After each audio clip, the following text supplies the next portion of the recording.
Welcome to Audiobook da Morgan. Today's reading is Utz, chapters 25 and 26. But before we start, please subscribe on my channel and press the button to activate notifications.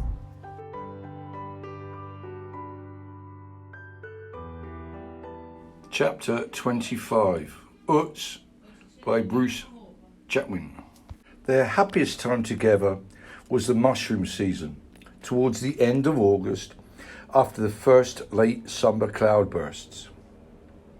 They would catch the early morning train to Tabor, the bus to XXV, and from there, taking care to avoid the big house, take their picnic into the woods. Mushrooms, he said, were the only reason for revisiting the scenes of his childhood. He and Marta were like children at play, oblivious of caste or class, as they called to one another through the pine trunks. "Look what I found! Look what I found!" Sick-cowled bolitas, an edible agaric, or a cluster of chanterelles pushing their orange caps above a carpet of moss. No one but they and a few woodcutters knew the clear and where, as master of the estate, he had sawn himself a rustic table and seat from the timbers of a beech tree that had been split by lightning. They would spread their finds on the table, gills uppermost, discarding those which were spongy or grub-ridden, clean off the larger lumps of earth, yet leaving the odd pine needle or a scrap of fern frond. "Don't clean them too much," she would scold him. "A bit of dirt makes them taste much better." Then she fried them in butter over a spirit stove and stirred in a dollop of cream. One day, on their way back from Prague, they stopped in the town square at Tabor, where local mushroom fanciers had set up stalls under awnings of sackcloth to prevent the sun from shrivelling their treasures. A hubbub of cheerful voices greeted him.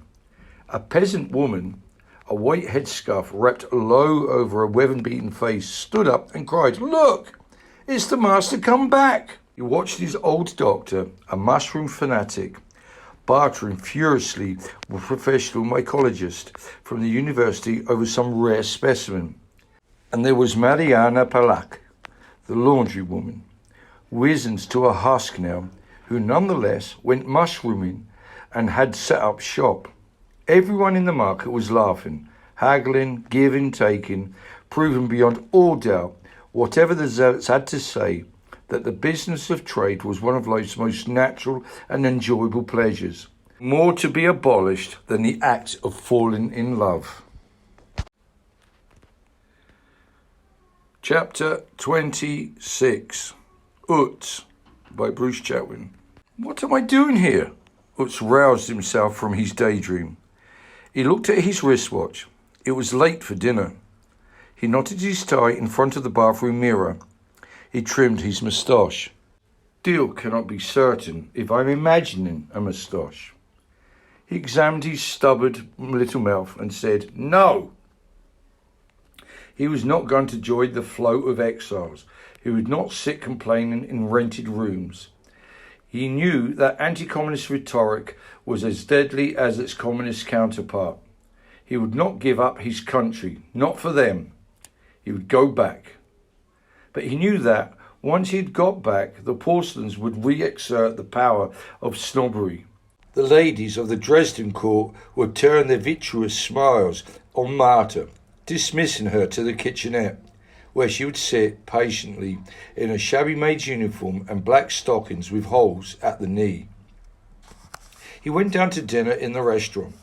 At a table nearby, a pair of married couples were engaged in a merciless argument over the merits or otherwise of an Alaska, an El Flatonch, or an omelette Norwegian. The women had rasped voices. The men were fat and wore rings. Their menu seemed to consist entirely of desserts: a Mont Blanc, profiteroles, a fruit salad, tarte tatin, a raspberry ice with chantilly, a chocolate cake with more chantilly. "This is disgusting," Utz muttered. "No, it is impossible I should stay here." He rose from the table and told the receptionist he would be leaving on the morning train.